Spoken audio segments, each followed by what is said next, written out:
Alors, bonjour à tous, je m'appelle Jean-Luc et aujourd'hui, j'ai le plaisir d'accueillir Marie-Lou Addison dans l'espace virtuel de la bibliothèque de Belleuil. Bonjour Marie-Lou. Bonjour, ça me fait plaisir d'être avec vous. Merci à toi. Marie-Lou, tu es bien connue auprès des jeunes lecteurs. Ils nous ont fait parvenir de nombreuses questions. Est-ce que tu es prête à y répondre? Je suis prête. C'est parti, donc. Alors, il y a Marguerite qui veut savoir où tu trouves l'inspiration pour écrire tes livres. Est-ce que ça t'arrive de manquer d'inspiration et qu'est-ce que tu fais dans ce temps-là? Ça m'arrive pas souvent de manquer d'inspiration parce que j'ai souvent plus d'idées que j'ai de temps pour les écrire.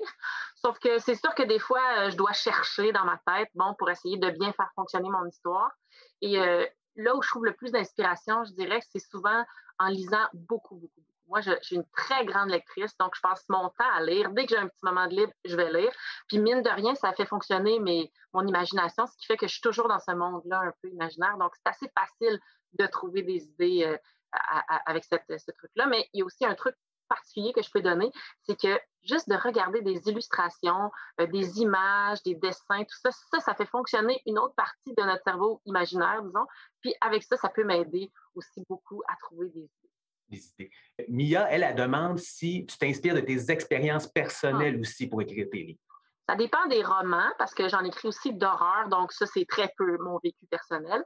Mais dans le cas, par exemple, de la série Le Journal de Dylan, mon personnage, c'est une jeune fille qui vit avec trois frères, seulement son père, pas sa mère.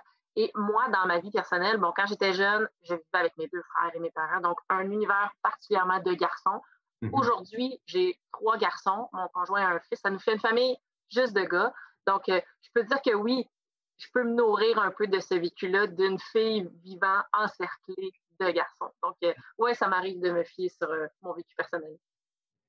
Ta série Le Journal de Dylan est très populaire et plusieurs lectrices veulent savoir d'où vient ce prénom et pourquoi tu l'as choisi. Ben, il y a une raison particulière, c'est que Dylan, c'est une jeune fille et elle, en fait, je voulais créer une série de journal intime. Puis quand je me suis mis à chercher le nom du personnage, j'avais une amie qui a une petite fille qui est handicapée, qui est malade et je voulais un peu lui rendre hommage. Sa petite fille s'appelait Dylan, je trouvais ça original comme prénom. Donc, un peu pour lui rendre hommage, tout ça, j'ai décidé d'utiliser son prénom avec son accord, puis je lui ai dit aussi. Et dans les premiers tomes, je lui dédicace aussi les romans. Donc, c'est en l'honneur de cette petite Dylan-là qui existe pour vrai, qui est très jeune, là. Elle n'a pas 10 ans, là, la petite fille, mais je voulais le faire pour elle. Michael aimerait bien savoir dans quelle ville habite Dylan. C'est jamais nommé. C'est Okay. pas une ville que j'ai précisée non plus. Par contre, plus Dylan vieillit, plus on va constater éventuellement elle va rentrer au cégep. Donc, ça va être peut-être plus facile de la fixer dans une ville où il y a un bon réseau de transport en commun, peut-être un métro, tout ça. Mais je le nomme jamais. Donc, tout le monde peut s'imaginer que c'est dans sa ville. Ah, OK. Je voulais pas non plus vraiment cibler un endroit en particulier. C'est à travers tout le Québec, des Dylan, il y en existe partout. Parfait. Océane, elle veut savoir combien ça te prend de temps pour écrire un roman comme Le Journal de Dylan. Ce roman-là, nous, on calcule les auteurs en nombre de mots. Alors, c'est un roman d'environ 60 000 mots. Ça OK. peut donner une idée aux jeunes, là, parce que je sais qu'eux, ils écrivent des textes de 200, 300 mots à l'école. Bon, ben moi, c'est 60 000 mots, ce genre de roman-là. Et évidemment, ça peut me prendre plusieurs semaines. Moi, j'ai un échéancier dans l'année de romans à remettre à mon éditeur. Donc, je le sais que Dylan, je me laisse un mois complet à temps plein, de 9 h à 4 h de l'après-midi, du lundi au vendredi, pour l'écrire. Ce qui fait que ça peut aller assez rapidement quand même, mais vraiment le mois complet pour l'écrire. Sauf que c'est pas parce qu'on l'écrit en un mois qu'il va être publié le mois d'après. Il y a quand même tout un travail de relecture puis de correction à faire. Puis ça peut prendre un 6 mois supplémentaire. Mais l'écriture en tant que telle, un gros mois, je dirais. Et Cynthia, elle demande est-ce que tu vas continuer encore longtemps à écrire la série Le Journal de Dylan et est-ce que tu sais à l'avance combien de tomes tu vas écrire? J'ai pas décidé le nombre de tomes qu'il va y avoir. Au début, quand j'ai commencé cette série-là, je me laissais toutes les portes ouvertes. Donc, c'est pas décidé encore. Par contre, Dylan vieillit parce que c'est un journal intime. Donc, il y a des dates. Puis, inévitablement, elle vieillit, la jeune fille. Et là, ça me cause un problème parce que je veux pas non plus que mes lectrices de 10 ans lisent l'histoire d'une jeune fille de 20 ans non plus. Tu sais, je trouve qu'il y a un trop gros décalage. Alors, le truc que j'ai trouvé, c'est que j'écris des hors-séries. Donc, OK. j'écris du point de vue d'un autre personnage. Ça me permet de ralentir un peu le temps.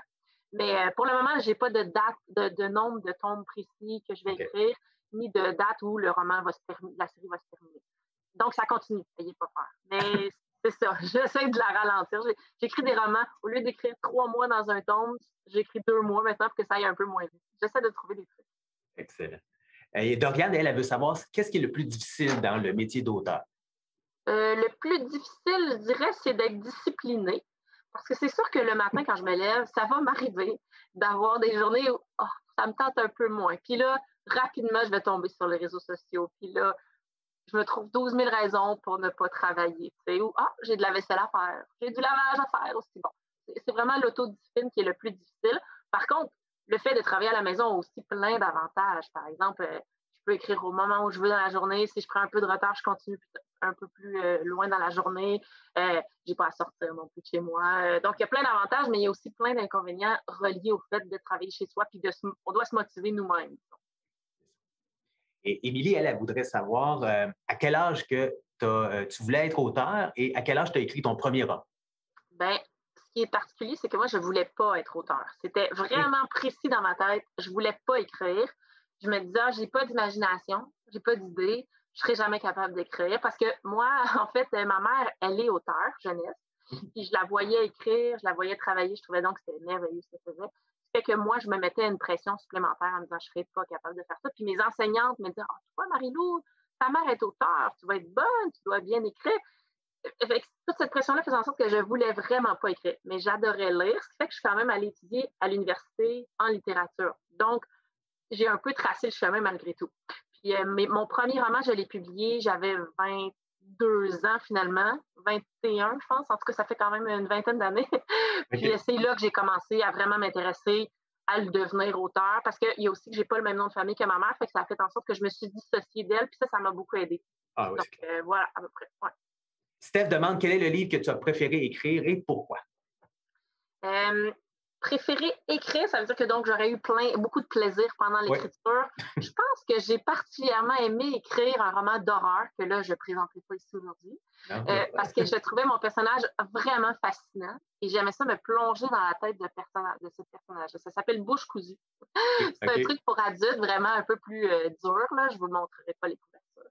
Mais juste le fait de rentrer dans la tête de quelqu'un qui me ressemble absolument pas, qui pose des gestes horribles, ben, j'ai eu un petit plaisir à écrire ça. Moi, je pense que c'est ça que j'ai eu le plus de plaisir à écrire. J'en parle, puis je trouve ça encore drôle. Et pour clore cette rencontre, Marie-Lou, Rosalie veut juste savoir, dans le fond, le titre de ton prochain roman. Ben là, c'est ça, je dois écrire le prochain tome du Journal de Dylan. On a longtemps hésité avec mon équipe parce que je travaille pas toute seule. Souvent, je propose des idées à ma maison d'édition, puis là, on en rediscute, tout ça. Et là, je devais écrire le prochain tome du Journal de Dylan et je me disais, peut-être que je devrais faire un autre hors-série. Là, finalement, je suis revenue à mon idée initiale. Non, je vais faire le tome 13 de Dylan.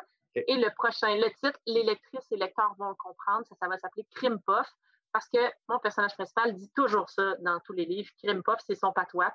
Donc, ça va être ça le titre du prochain tome. Je n'ai pas de couverture à montrer parce qu'on ne l'a pas fait encore, mais ça va être ça le prochain titre, le prochain sous-titre.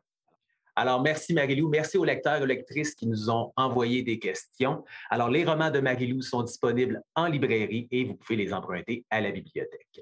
Bonne journée à tous. Merci, bonne journée. Salut.